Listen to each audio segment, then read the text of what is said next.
continent. There are several areas where Africa is having a problem. Issues of health care, issues of education, issues of wealth creation, employment in the continent. It's a major issue. As you know that many young African boys drown in the Mediterranean as they try to run away from the poverty and other challenges in the continent, seeking greener pastures in Europe. This does not have to happen. If we create conducive and enabling environment for these people to be more gainfully employed on the continent of Africa. The issue of climate change is a major challenge. Africa is a victim rather than the main offender. But Africa at the moment pays a very heavy price. As you can see here in our own country, we live between twin disasters, floods and drought. Many of our people perish, livestock die in those periods. How do we arrest this phenomenon? How can we make a contribution? And how can we also negotiate more effectively for compensation from the offenders who have continued to discharge the carbon monoxide in the atmosphere? We need a stronger voice. As individual countries, Africa is weak. But as one united Africa, we can have a much stronger voice to be able to negotiate more effectively for compensation. Energy is another major issue here. And most African countries suffer from energy deficiency. Yes, Africa itself has got an abundance of resources for renewable energy. We have a lot of solar energy potential on the continent. We have geothermal, we have wind, we have waves, we have hydro in large quantities, which we all need to harness to make Africa energy self-sufficient. So there's many things which you will intend to deal with when we go up there. So I am a candidate, as I mentioned, and I'm happy that the Kenya government has come forward to make me a formal candidate. As you have already told, we have already submitted our application as required by the AU, the Secretariat. And from now on, it is all systems go. So we will be addressing other issues as we move forward. But I want to thank the leadership of the continent who have expressed confidence, and also the people of our country, Kenya. I will need your support in this campaign. I thank you very much for your attention. Thank you.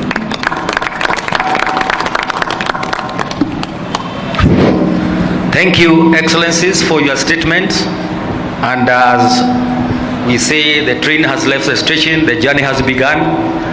So, members of the press, I'm coming to you. I just wanted to recognize the statements that have been made.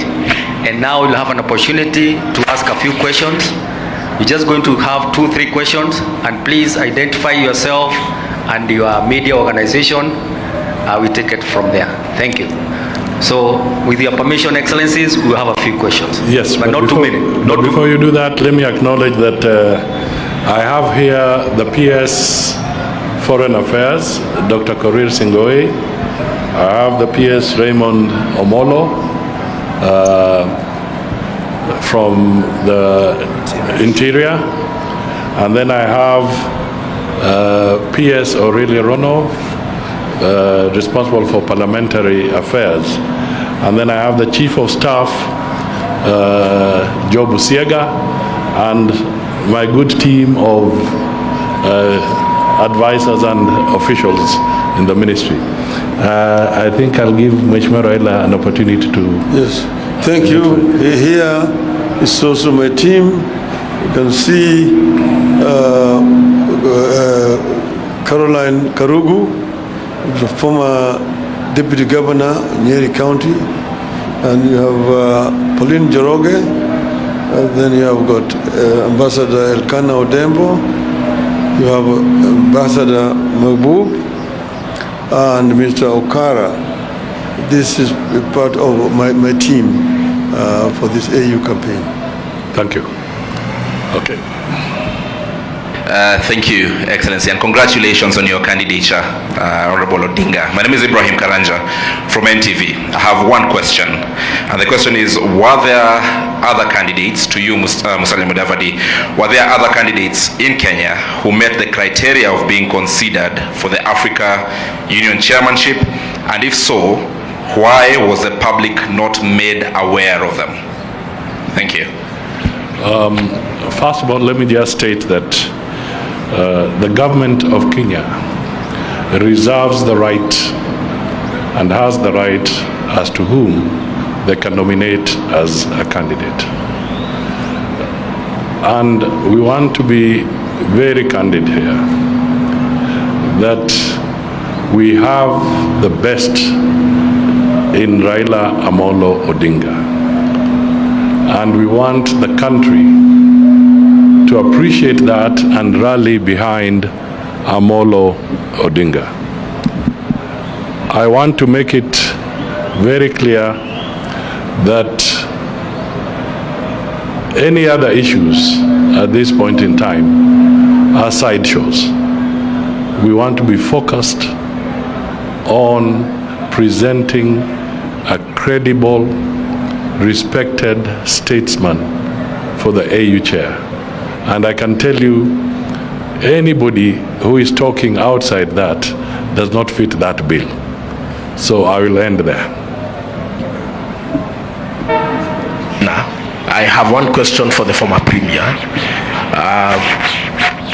Recently you tweeted, or you made a post, your team made a post about your intentions to go for the African Union Commission chairperson seat, and you said your first priority is your home to stabilize the country politically.